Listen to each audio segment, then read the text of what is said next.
Mock text 8 പ്രഭാഷകൻ chapter 41. ചോദ്യം 1. തന്റെ സമ്പത്തിന്റെ മധ്യേ സമാധാനപൂർവ്വം ജീവിക്കുന്നവന് ഓർക്കാൻ അരോചകമായത് എന്താണ്? സമാധാനം, മരണം, സ്വർഗം. 2. മരണം സ്വാഗതാർഹം എന്ന് പ്രഭാഷകൻ പറയുന്നതിൽ പെടാത്തത് ആര്? ദരിദ്രൻ, വൃദ്ധൻ, പോരാളി. 3.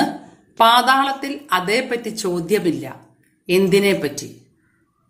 മരണത്തെപ്പറ്റി, സ്വർഗത്തെപ്പറ്റി, മരണവിധിയെപ്പറ്റി. 4. ദൈവഭയം ഇല്ലാത്ത മ്ലേച്ഛ സന്തതികൾ ആരുടേതാണ്? പാപികളുടെ, നിർലജ്ജന്റെ, ഔദാര്യശീലന്റെ. 5. മക്കൾ നിന്ന അനുഭവിക്കുന്നത് ആര് നിമിത്തമാണ്? മാതാവ് നിമിത്തം, ധനവാനായ പിതാവ് നിമിത്തം, ദൈവഭയമില്ലാത്ത പിതാവ് നിമിത്തം. 6. നിങ്ങൾ ശാപത്തിലേക്കാണ് ജനിച്ചത്. ബാക്കി ഭാഗം പൂരിപ്പിക്കുക. എന്നാൽ സൽകീർത്തി ശാശ്വതവും. നിന്നെപ്പറ്റി ഓർക്കുന്നത് എത്ര അരോചകമാണ്.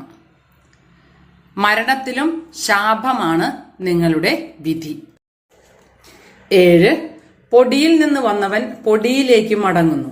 എന്നാൽ ശാപത്തിൽ നിന്ന് നാശത്തിലേക്ക് പോകുന്നത് ആര്? ദൈവഭയമില്ലാത്തവൻ, സഹിഷ്ണുത ഇല്ലാത്തവൻ, നിർലജ്ജൻ. 8. 1000 സ്വർണ്ണ നിക്ഷേപങ്ങളെക്കാൾ അക്ഷയമായത് എന്ത്? സ്വർഗീയ അനുഭവം, ദൈവഭക്തി, സത്കീർത്തി. 9. പിതാവിന്റെയോ മാതാവിന്റെയോ മുമ്പിൽ ലജ്ജിക്കേണ്ടത് എപ്പോൾ? വ്യാജം പറയുമ്പോൾ, അനീതി പ്രവർത്തിക്കുമ്പോൾ, അസന്മാർഗി ആയിരിക്കുമ്പോൾ. 10.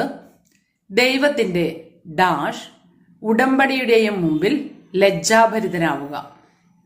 സ്നേഹിതന്റെയും ക്രയവിക്രയങ്ങളുടെയും വിശ്വസ്തതയുടെയും.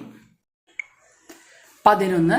21-ാം വചനത്തിൽ ബന്ധുവിന്റെ അഭ്യർത്ഥന നിരസിക്കുന്നതിലും അന്യന്റെ ഓഹരിയോ സമ്മാനമോ അപഹരിക്കുന്നതിലും ഡാഷ് ദുർമോഹത്തോടെ നോക്കുന്നതിനും ലജ്ജിക്കുവിൻ. ദാസിയെ, അന്യന്റെ ഭാര്യയെ, സഹോദരിയെ. 12. 23-ാം വചനത്തിൽ പെടാത്ത ലജ്ജാകരമായത് എന്ത്? പരദൂഷണം, രഹസ്യം വെളിപ്പെടുത്തൽ, പ്രത്യഭിവാദനം ചെയ്യാതിരിക്കൽ. ഉത്തരങ്ങൾ: 1. മരണം.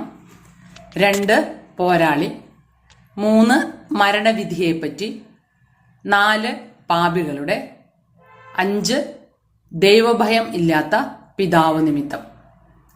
6. മരണത്തിലും ശാപമാണ് നിങ്ങളുടെ വിധി. 7. ദൈവഭയം ഇല്ലാത്തവൻ. 8. സത്കീർത്തി. 9. അസാന്മാർഗി ആയിരിക്കുമ്പോൾ. 10. വിശ്വസ്തതയുടെയും. 11. അന്യന്റെ ഭാര്യയെ. 12. പ്രത്യഭിവാദം ചെയ്യാതിരിക്കൽ.